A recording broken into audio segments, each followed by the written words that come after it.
ಕಾರವಾರದಿಂದ ದೇವಳಮಕ್ಕಿ, ಶಿರ್ವೆ, ನಗೆ ಮಾರ್ಗವಾಗಿ ತೆರಳುತ್ತಿದ್ದ ಸರ್ಕಾರಿ ಬಸ್ಸೊಂದು ರಸ್ತೆ ಪಕ್ಕದ ಹಳ್ಳಕ್ಕೆ ಇಳಿದಿದ್ದು, ಅದೃಷ್ಟವಶಾತ್ ಬಸ್ಸಿನಲ್ಲಿದ್ದ ಪ್ರಯಾಣಿಕರು ಹಾಗೂ ಶಾಲಾ ಕಾಲೇಜು ವಿದ್ಯಾರ್ಥಿಗಳು ಪ್ರಾಣಾಪಾಯದಿಂದ ಪಾರಾದ ಘಟನೆ ನಡೆದಿದೆ. ದೇವರಮಕ್ಕಿ ಹಾಗೂ ಇತರ ಗ್ರಾಮಗಳಿಗೆ ಸಂಚರಿಸುವ ಬಸ್ ಸರಿಯಾಗಿ ನಿರ್ವಹಣೆ ಇಲ್ಲದೆ ಇರುವುದಕ್ಕೆ ಈ ಅವಾಂತರಕ್ಕೆ ಕಾರಣವಾಗಿದೆ. ಈ ಭಾಗಕ್ಕೆ ಸಂಚರಿಸುವ ಸರ್ಕಾರಿ ಬಸ್ಗಳ ಅಸುರಕ್ಷತೆಯ ಬಗ್ಗೆ ಈ ಹಿಂದೆ ಗ್ರಾಮಸ್ಥರು ಹಾಗೂ ವಿದ್ಯಾರ್ಥಿಗಳು ಮನವಿ ಮಾಡಿದರೂ ಕೂಡ ಸಮರ್ಪಕ ಬಸ್ಗಳನ್ನು ಓಡಿಸುತ್ತಿಲ್ಲ ಎಂದು ಆಕ್ರೋಶವನ್ನ ವ್ಯಕ್ತಪಡಿಸಿದರು.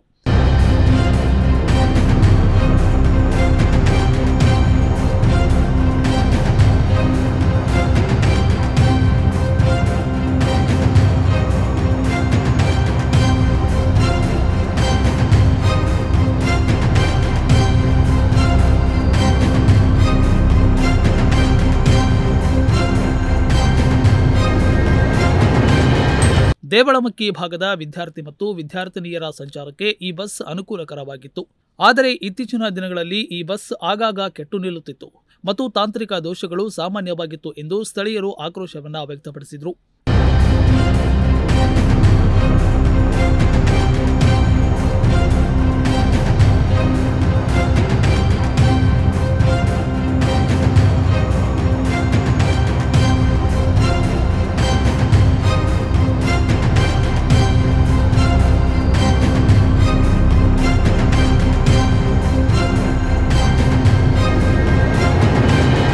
ಎಂದಿನಂತೆ ಸಂಚರಿಸುತ್ತಿದ್ದ ಬಸ್ ಗುರುವಾರ ತಾಂತ್ರಿಕ ದೋಷದ ಕಾರಣದಿಂದಾಗಿ ಹಳ್ಳಕ್ಕೆ ಇಳಿದಿದ್ದು, ಘಟನೆಯ ನಂತರ ಹಳ್ಳಕ್ಕೆ ಇಳಿದ ಬಸ್ನಿಂದ ವಿದ್ಯಾರ್ಥಿಗಳಿಗೆ ಬೇರೆ ಬಸ್ ವ್ಯವಸ್ಥೆಯನ್ನ ಮಾಡಲಾಗಿತ್ತು. ಆದರೆ ವಿದ್ಯಾರ್ಥಿಗಳನ್ನ ಆ ಬಸ್ನಲ್ಲಿ ಕರೆದೊಯ್ಯಲು ನಿರಾಕರಿಸಿದ ಕಾರಣ ನಂತರ ದೇವಳಮಕ್ಕಿಗೆ ರೂಪಾಲಿ ಎಸ್ ನಾಯ್ಕ್ ಅವರು ನೀಡಿದ ಆಂಬ್ಯುಲೆನ್ಸ್ನಲ್ಲಿ ವಿದ್ಯಾರ್ಥಿಗಳು ತೆರಳಬೇಕಾಯಿತು.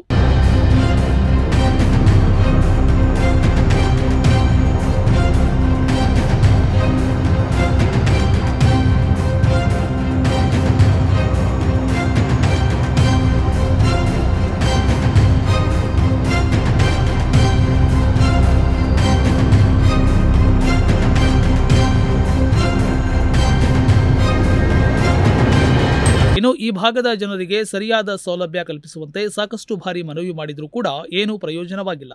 ಇನ್ನಾದರೂ ಸಂಬಂಧಪಟ್ಟ ಇಲಾಖೆಯ ಅಧಿಕಾರಿಗಳು ಈ ಭಾಗದ ಜನರಿಗೆ ಹಾಗೂ ವಿದ್ಯಾರ್ಥಿಗಳ ಸಮಸ್ಯೆಗೆ ಸ್ಪಂದಿಸಿ ಸರಿಯಾದ ಬಸ್ ಸೌಲಭ್ಯವನ್ನು ನೀಡುತ್ತಾರಾ ಅನ್ನೋದನ್ನ ಕಾದು ನೋಡಬೇಕಿದೆ. Nudisiri news desk, Honnavar.